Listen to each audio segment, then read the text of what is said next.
ꯉꯁꯤꯁꯦ ꯑꯩꯈꯣꯏ ꯈꯨꯟꯒꯤ ꯏꯃꯥ ꯈꯨꯔꯥ ꯂꯩꯃꯁꯦ ꯍꯔꯥꯎꯕꯒꯤꯅꯤ ꯑꯗꯣ ꯃꯌꯥꯝ ꯌꯦꯡꯃꯤꯟꯅꯁꯤ ꯑꯩꯈꯣꯏ ꯉꯝꯖꯥꯎꯁꯨ ꯉꯥꯛꯄꯤꯅꯤ ꯑꯗꯣ ꯉꯁꯤꯗꯒꯤ ꯑꯍꯥꯟꯕ ꯍꯧꯕꯅꯤ ꯂꯥꯏ ꯍꯔꯥꯎꯕꯁꯦ ꯑꯗꯣ ꯉꯁꯤ ꯅꯨꯃꯤꯠꯀꯤ ꯑꯗꯨꯝ ꯉꯝꯅꯕ ꯃꯇꯨꯡ ꯃꯆꯥ ꯑꯃ ꯇꯧꯖꯔꯛꯀꯦ ꯑꯗꯣ ꯉꯁꯤ ꯑꯍꯧꯕꯅꯤ ꯂꯥꯏ ꯂꯧꯈꯠꯄ ꯍꯧꯔꯦ ꯑꯗꯣ ꯆꯠꯄꯒꯤ ꯊꯧꯔꯥꯡ ꯇꯧꯅꯔꯤ ꯈꯪꯅꯕꯁꯨ ꯌꯥꯎꯈ꯭ꯔꯦ ꯑꯗꯣ ꯃꯌꯥꯝ ꯌꯦꯡꯃꯤꯟꯅꯁꯤ ꯌꯥꯝ ꯁꯕꯁꯀ꯭ꯔꯥꯏꯕ ꯇꯧꯕꯤꯔꯛꯑꯣ ꯁꯤꯌꯥꯔꯁꯨ ꯇꯧꯕꯤꯔꯛꯑꯣ ꯑꯩ ꯆꯦꯅꯦꯜꯁꯦ ꯃꯌꯥꯝ ꯌꯦꯡꯕꯤꯌꯨ ꯑꯩꯈꯣꯏ ꯉꯝꯖꯥꯎꯁꯨ ꯉꯥꯛꯄꯤꯅꯤ ꯑꯗꯣ ꯑꯩꯈꯣꯏ ꯈꯨꯟꯒꯤ ꯏꯃꯥ ꯍꯔꯥꯎꯕꯅꯤ ꯃꯌꯥꯝ ꯎ ꯐꯪꯒꯅꯤ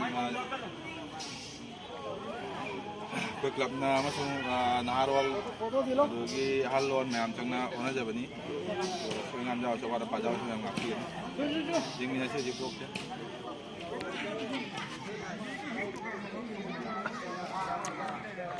ꯁꯤꯅ ꯃꯟꯗꯤꯔꯅꯤ ꯁꯤ ꯂꯥꯏ ꯃꯃꯥꯡ ꯍꯥꯏꯇꯥꯔꯦꯀꯣ ꯑꯩꯈꯣꯏꯁꯦ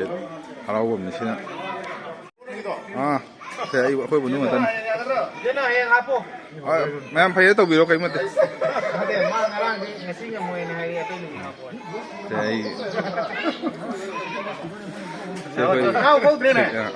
ꯂꯧꯈꯠꯄꯤꯌꯨ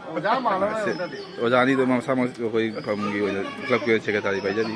ꯁꯤ ꯑꯩꯈꯣꯏ ꯑꯩ ꯕꯣꯟꯗꯣꯅꯤ ꯑꯩ ꯂꯪꯉꯣꯇꯤꯌꯥ ꯉꯥꯛꯇꯅꯤ ꯁꯦ ꯁꯤꯅꯁꯦ ꯉꯁꯤ ꯑꯣꯏꯅ ꯑꯦꯗꯚꯥꯏꯖꯔ ꯇꯥꯔꯦ ꯃꯥ ꯃꯣꯏ ꯁꯤꯜ ꯂꯥꯡꯕꯅꯤ ꯃꯥꯁꯤ ꯁꯤ ꯍꯌꯦꯡꯒꯤ ꯂꯥꯏ ꯄꯨꯒꯗꯕ ꯃꯌꯥꯝ ꯁꯤꯟꯅꯔꯤ ꯃꯤꯡ ꯏꯅꯔꯤ ꯍꯌꯦꯡꯒꯤ ꯂꯥꯏ ꯄꯨꯅꯕꯅꯤ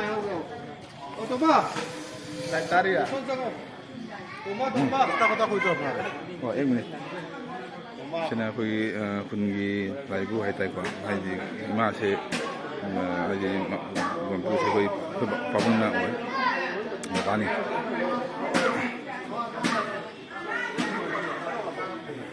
ꯂꯥꯏꯕꯨꯅꯤ ꯁꯤꯅ ꯏꯃꯥ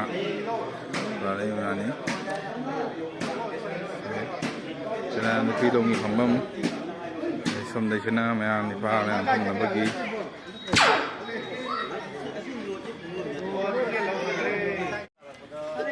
ꯂꯥꯏ ꯂꯧꯈꯣꯝ ꯂꯣꯝ ꯆꯠꯁꯤ ꯃꯌꯥꯝ ꯌꯦꯡꯍꯜꯂꯛꯆꯒꯦ ꯂꯥꯏ ꯂꯧꯈꯠꯐꯝ ꯆꯠꯁꯤ ꯃꯌꯥꯝ ꯂꯧꯈꯠꯅꯕꯒꯤ ꯊꯧꯔꯥꯡ ꯇꯧꯅꯔꯤ ꯁꯤ ꯑꯩꯈꯣꯏ ꯚꯣꯂꯨꯟꯇꯤꯌꯥꯔ ꯀꯥꯡꯕꯨꯁꯤꯡꯅꯤ ꯇꯥꯂꯤꯕꯥꯟꯗꯤ ꯂꯥꯛꯄ ꯃꯤ ꯑꯗꯨꯃꯥꯏꯅ ꯇꯧꯋꯦ ꯃꯁꯝ ꯅꯥꯁꯤ ꯀꯛꯄ ꯈꯪꯗ꯭ꯔꯕꯅꯤꯅ ꯀꯔꯤ ꯍꯥꯏꯒꯗꯣꯏꯅꯤ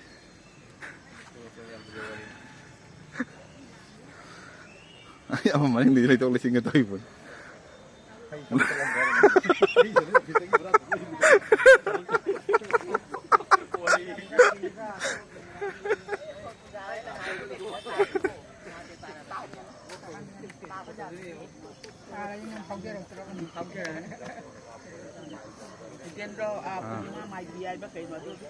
ꯂꯥꯏ ꯂꯧꯈꯠꯄꯒꯤ ꯊꯧꯔꯥꯡ ꯇꯧꯖꯔꯤ ꯊꯧꯔꯝ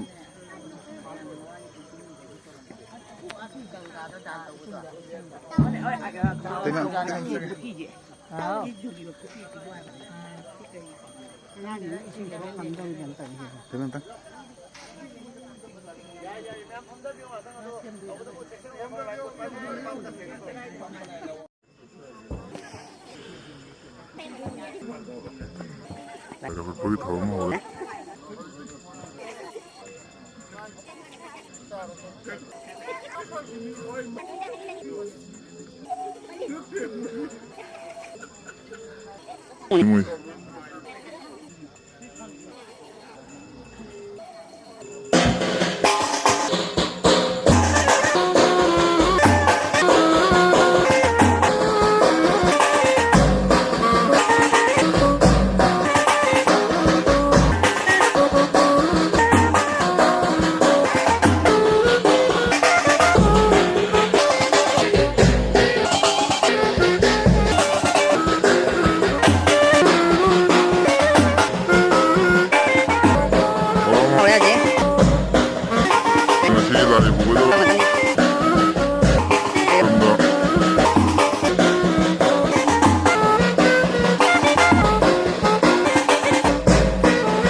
ꯊꯧꯗꯣꯛꯄꯒꯤ ꯊꯧꯔꯝ ꯄꯥꯡꯊꯣꯛꯆꯔꯒꯅꯤ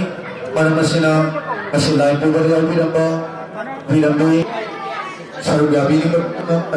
Sarugabi ba rin sukai ni tangay pa na lain po bilang ito na magdi matukok pa siya o gabi atin lahat wala na matulpok mahal na kapay mapangpuhi kaligin na magtang lahanong sana may hingaw ba rin na namuntay mong magputuhi mapalbatang mga bitaway happy namuntay mong lay na ba matanda kuyong lay ka namuntay mong asumpo na tinulay ba matanda namuntay mong asinang kuyong lay na yung sinaro matagin tayo mga siyawa na tari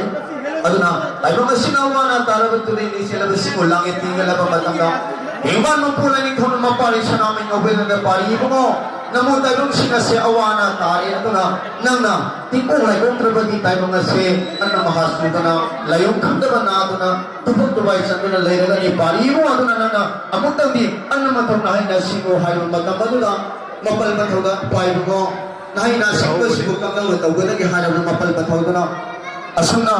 simulay ito na magpusot tayo mga mami namuntay bang po naman pusot tayo mga mihanan tayo nilahan na pumuhin daw na liba at umuno tayo rin manakato kung masama at pinaga hani ba na siganahin na sila na liba kung hay liba sigana na ba masama sumanga sa nabayada mo na mihin kuya mapalimpan daw kaya su sahi na ba kaya sama-sama sa sipon na pulang ka pa naman ko masidang hindi palimpay pero pulaan kita na inasin ang pagkawad sa mga na pumoya kung hindi na nawata pa na paano kasi Imaibe mo, ikarat bagi ang naman kumain na siyemloy trabado. Ito yung nasilay po binaba, itila na usin sa limay doon siya matakpir pa madi. Ito yung dahil ito rin mali siya haraw pagit sa akong matawang labi, di ba imaibe mo? Ito yung imasi na sa takpir pa matungin na. Ito yung pagkang matungin na, kasi ikarat po na bilo, sige, ilay mga sila, zaway matiyang mahatan tawan tawuwi hay na na. Lain na takpira pa matungin ng haibiri mana pa sinang sige lain pubilang ito namang imamay bising ito minabila na zaboy matiya mo kan karaw kaya nagtawag na ba kaya na